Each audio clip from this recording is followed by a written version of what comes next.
On est quand même sur un film sacrément mythique, un réalisateur de génie pour beaucoup, une composition musicale qui est juste incroyable, Hans Zimmer, on t'envoie plein de bisous, et un casting de ouf sans parler de la fin qui a vraiment longtemps questionné. Du coup l'autre jour je me suis refait Inception sur le canapé qui est juste devant là, et je me suis dit on a quand même très peu de films au cinéma qui sont vraiment aussi ambitieux, et vu les retours et les avis qu'il y a sur internet depuis maintenant des années, une décennie entière, tout le monde a l'air d'accord. Suite à quoi, pour vous, et aussi pour moi, j'ai essayé d'apprendre pas mal de choses sur le film, et il y a franchement beaucoup à dire.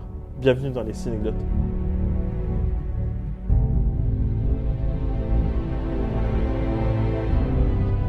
Le réalisateur, c'est Christopher Nolan, vous le connaissez, et comme c'est un petit peu la tête de proue du projet, je vous propose qu'on commence par parler de lui. C'est-à-dire que le bougre, il a tellement sous-estimé son film et le côté ouf, qu'il pensait qu'en fait le scénario allait être écrit en quelques mois, alors qu'il a mis plus de 10 ans.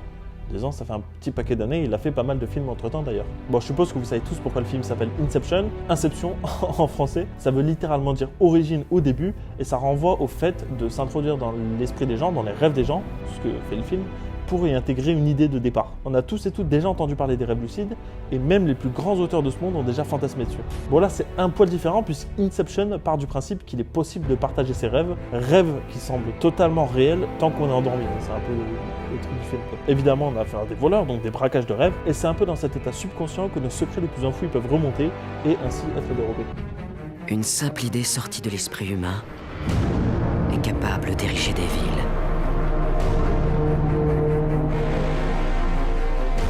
Une idée peut transformer le monde et changer entièrement la donne. Voilà pourquoi je dois la voler.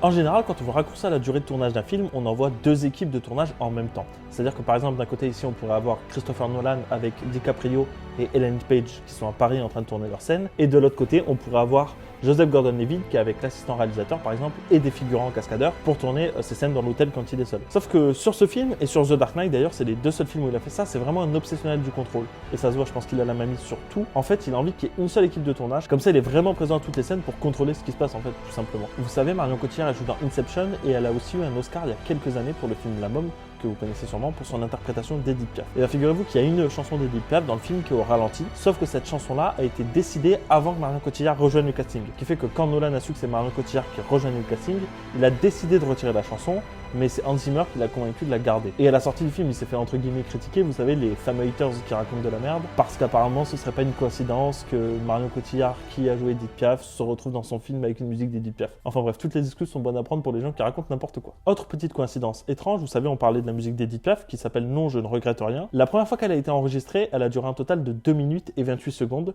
ce qui correspond à la durée du film, à savoir 2 heures et 28 minutes. Désolé, je regarde le film en même temps, à chaque fois ça me fascine. Revenons à nos moutons. Vous vous en doutez, il y a pas mal d'influences dans ce film, notamment les James Bond. Christopher Nolan, ça a l'air d'être un grand fan de James Bond, et quand on regarde les trailers de Tenet, d'ailleurs, ça a pas l'air de s'arrêter. Du coup, dans son film, il avait besoin un petit peu de représenter le multiculturalisme, et c'est ce qu'il a fait puisque nos personnages, ils viennent de 5 continents différents. Cobb, Arthur et Mal, ils viennent d'Amérique du Nord. Ariane, elle vient d'Europe, Saito, il vient du Japon, donc d'Asie. Imes et Youssouf, ils viennent de Mombasa, en Afrique, et Fisher, il vient d'Australie. En plus de ça, le film se tourne aux 4 coins du monde, notamment Paris. Entre Marion Cotillard, Paris, Ariane qui vient de Paris, le mec il aime bien la France décidément. Vous le savez si vous connaissez un petit peu Christopher Nolan et ses techniques de tournage, c'est un mec qui aime beaucoup les effets pratiques. On y reviendra un petit peu après d'ailleurs. Vous savez, il y a une scène dans un bar de l'hôtel qui a été réalisée avec un ensemble de commandes hydrauliques qui pouvaient s'incliner avec un angle de 25 degrés et les caméras étaient ancrées au sol, ce qui fait qu'en fait on avait l'impression qu'il y avait une chute d'eau. Pareil, les images de la scène dans le couloir de l'hôtel sont assez bluffantes elles aussi, ça a été fait donc vous savez qu'un couloir qui est un petit peu rotatif, la caméra est maintenue dans un seul axe, ce qui fait qu'en fait tout tourne et on a l'impression d'être en gravité zéro un petit peu. D'ailleurs c'est tellement nouveau et perturbant comme technique de tournage que le monteur vidéo lui-même, Lee Smith il s'appelle,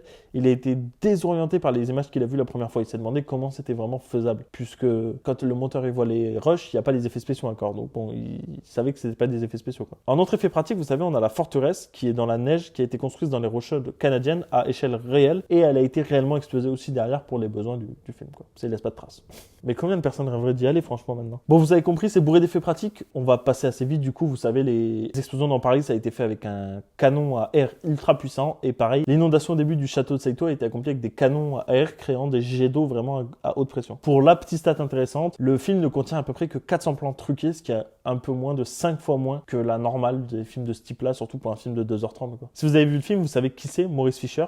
Bien, figurez-vous qu'il était interprété par Peter Postlethwaite, paix à son âme. Malheureusement, il était en train de décéder pendant le tournage. D'ailleurs, il est décédé juste après le tournage en 2011 à peu près. Et en fait, il a avoué qu'il était vraiment en train de décéder pendant le tournage à Cillian Murphy qui a fondu en larmes sur le plateau. Quoi. Ça a posé quelques problèmes pour tourner. Cillian Murphy qui interprète son fils, Robert Fisher. Et du coup, quand il pleure l'un dans les bras de l'autre à la fin du film pour se dire au revoir, et bien figurez-vous que ce sont de vraies larmes puisque vraiment Cillian Murphy il était au bout de sa vie, on ne pouvait plus le bonhomme. Vous avez peut-être déjà entendu parler de l'University College London, c'est un film qui est pas mal apprécié dans le milieu du cinéma et notamment pour Nolan puisqu'il y a tourné quelques scènes ici lorsque Miles présente Cobb à Ariane. S'il aime bien ce lieu, c'est pas pour rien, c'est tout simplement parce qu'il a étudié ici Christopher Nolan et il s'en est également servi pour les films Batman Begins et The Dark Knight Rises. Ce qui fait déjà 3 films, c'est pas mal, sachant qu'il n'en a pas tourné beaucoup dans sa vie. Vous êtes peut-être déjà demandé si les totems ont un sens dans la vraie vie, s'ils correspondent à quelque chose d'après Nolan. Par exemple, le totem de Mal, c'est une référence à l'histoire de Clifford D. Simak, où la toupie permet de passer d'une terre parallèle à une autre. La scène à 2 miroirs à Paris, c'est ce qu'on appelle un effet Drost, et c'est une référence à lui-même à 2 de ses films en fait, le film Memento et le film Doodlebug. Si on devait parler un petit peu plus des personnages, commençons par celui de DiCaprio, qui s'appelle Cobb.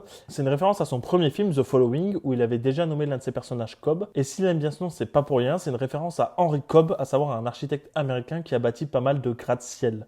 C'est pour ça aussi que le monde de Mal et de Cobb est composé de gratte-ciel. Youssouf est la forme arabe de Joseph, la figure biblique de Genèse 37-50 qui avait le don d'interpréter les rêves. Le personnage de Marion Cotillard est nommé Mal, qui est l'abréviation de Mallory. En réalité, en français, c'est plutôt le diminutif de malheureux, à savoir que vous connaissez la langue française, Mal, ça suffit à lui-même en français. Le personnage de Cillian Murphy a été nommé Robert Fisher en référence à Bobby Fischer, le champion du monde d'échecs. Tandis que le personnage de son père est nommé Maurice Fisher en hommage à M.T. Hatcher, dont l'art a été une source d'inspiration pour pas mal d'effets visuels du film. Le choix du prénom d'Elaine Page dans le film, à savoir Ariane, est tout sauf innocent quand on sait que son rôle consiste à bâtir des rêves comme des labyrinthes. Une donnée qui renvoie au célèbre fil d'Ariane, dont se sert Thésée pour sortir du labyrinthe du Minotaure, si vous connaissez un petit peu la mythologie grecque. Maintenant que vous savez qui est qui, on peut parler de l'équipe à proprement parler, ou ce qu'elle signifie. C'est un petit peu plus terre à terre et Nolan, il a basé les rôles de l'équipe de construction de rêves sur des rôles importants utilisés dans la réalisation d'un film. C'est-à-dire que Cobb, c'est le réalisateur, Arthur, c'est un petit peu plus le producteur, Ariane, la conceptrice de production, Ames, l'acteur, Saito, c'est le studio du coup, Youssouf, l'ingénieur SFX et Fisher, le substitut du public. Ça s'arrête pas là puisque les personnages principaux se nomment Dom, Robert, Ames, Arthur, Mal et Saito. Si vous prenez les premières lettres de chaque prénom, ça signifie Dreams. Et si on rajoute aussi Peter, Ariane et Youssouf, l'ensemble, ça fait Dreams Pay, ce qui signifie voleur d'esprit ou voleur de rêve. Au-delà des personnages, on a les acteurs. Vous savez, Gros Casting dit souvent qu'il y a des nommés aux Oscars, voire des gagnants aux Oscars. Et figurez-vous qu'Elaine Page et Marion Cotillard ont concouru pour l'Oscar la même année, à savoir pour Juno et La Môme. Vous savez que c'est Marion Cotillard qui l'a remporté pour La Môme. Christopher Nolan, il aime Tom Hardy pour une raison en particulier, c'est son rôle dans Rock'n'Rolla de Guy Ritchie en 2008. Nolan, il aime bien tourner avec les mêmes acteurs, on le sait, Tom Hardy, Cillian Murphy, etc. En particulier Michael Caine. Et pour le coup, dans Batman Begins, vous savez, il y avait Ken Watanabe. Et Ken Watanabe, Christopher Nolan, il trouve qu'il n'a pas eu assez de temps à l'écran dans Batman Begins. Du coup, il s'est dit, tiens, si je lui écrivais un rôle spécialement pour lui dans ce film-là.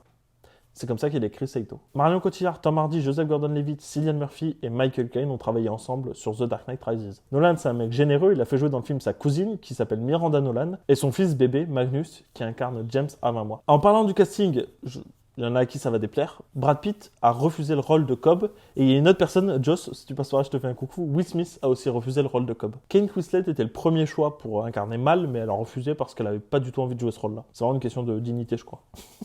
Avant qu'Ellen Page ne se voie offrir le rôle d'Ariane, Christopher Nolan a pensé à Evan Rachel Wood, Emily Blunt, Keira Knightley, Rachel McAdams, Emma Roberts, Jessie Strams, Taylor Swift et Carey Mulligan. C'est globalement toutes des bonnes actrices, donc ça va au pire. Peut-être pas Taylor Swift, je sais pas. Passons sur des synecdotes en vrac. Joseph Gordon-Levitt a effectué toutes ses cascades sauf une pendant la scène de combat dans le couloir. Arthur embrassant Ariane n'était pas dans le script à l'origine, donc Joseph Gordon-Levitt, un petit coquin. Le style labyrinthique de Inception, donc dans les pensées, dans les rêves, ressemble étrangement au logo de la société de production de Christopher Nolan, Syncopy. Bon, vous avez vu, il y a Tom Berenger dans le film. Il n'a pas joué dans un film sorti au grand public depuis Training Day. Tout à l'heure, on parlait des James Bond et des inspirations de Nolan. Figurez-vous que le niveau, entre guillemets, évidemment, dans la neige, a été inspiré par le film James Bond préféré de Nolan, à savoir Au service de Sa Majesté. Johnny Marr, l'ancien guitariste des Smiths, a joué de la guitare sur certaines bandes sonores du film. Le film, quand il est sorti, il a fait une percée de ouf, notamment sur IMDb où il s'est imposé en quelques jours 3e meilleur film de tous les temps, juste derrière Les Évadés et Le Parrain. Et depuis 2015, c'est l'un des 50 films les plus rentables de tous les temps. Alors là, ça va peut-être vous étonner, moi aussi ça m'a étonné, mais j'aimerais bien voir ce que ça rend en même temps. Christopher Nolan, à la base, il a pensé le film comme un film d'horreur. Dans les subconscients notamment, je pense qu'il y a moyen de faire quelques trucs avec les rêves. Il y a un petit peu de bagarre, parfois un peu de corps à corps dans le film. Et figurez-vous qu'il y a un mouvement qui est devenu tellement connu, en MMA notamment, un mouvement venant du film, qu'ils l'ont appelé le Inception Choke. Ça ressemble à ça. Voilà, bon, je vais un peu plus spoiler le film maintenant, donc si jamais vous n'avez pas vu le film, achetez le Blu-ray, allez voir le film. Faites quelque chose, les amis, faites quelque chose. Je crois qu'il est sur Netflix, donc allez sur Netflix. Au tout début du film, c'est l'une des premières conversations que l'on entend. Arthur dit à Saito ne pense pas aux éléphants pour implémenter l'idée des éléphants dans le cerveau d'Arthur. Ça marche extrêmement bien. En fait, c'est une référence à un livre hyper célèbre, Don't Think of an Elephant, de George Lakoff. C'est un livre qui traite de la sémantique cognitive. C'est d'ailleurs hyper intéressant, donc si vous avez envie de le lire, n'hésitez pas. Bon, si vous êtes resté jusque-là, déjà, merci beaucoup, puisque ça va être la fin. Ensuite, j'ai choisi volontairement de ne pas parler de la fin du film, parce que beaucoup d'entre vous connaissent déjà la vérité, entre guillemets, et d'autres ont leur propre interprétation, donc je pense que c'est nickel pour tout le monde, et qu'il n'y a pas besoin de revenir dessus, surtout depuis 10 ans que le film est sorti. Ensuite, comme vous avez pu le voir, je faisais vraiment pas beaucoup de vidéos, c'est-à-dire que la dernière, elle remonte au Joker, en octobre, et je crois qu'il y a eu 2 vidéos en un an. Du coup, pour moi, c'était impossible de revenir sur YouTube avec le même format. J'avais besoin de changement, j'avais besoin de faire autre chose, j'avais besoin de regagner de la motivation. Et je pense que ce format-là, il va être plus intéressant, notamment parce qu'il nécessite un petit peu moins de montage et un petit peu plus de technique pratique de tournage. J'espère que ces vidéos vous plairont. N'hésitez pas à me le dire dans les commentaires si vous êtes chaud, à lâcher un petit like, à parler. On peut débattre du film aussi, ça peut être cool. N'hésitez pas à proposer vos films aussi. Mais je pense que peut-être que la prochaine fois, on parlera d'Interstellar. Like I lost a friend, jump out of my bed like where the bread. You go hold the egg, way to bring the check. When we talk, we Kalishnikov. Keep us in your thoughts, fully dressed at the crack of dawn.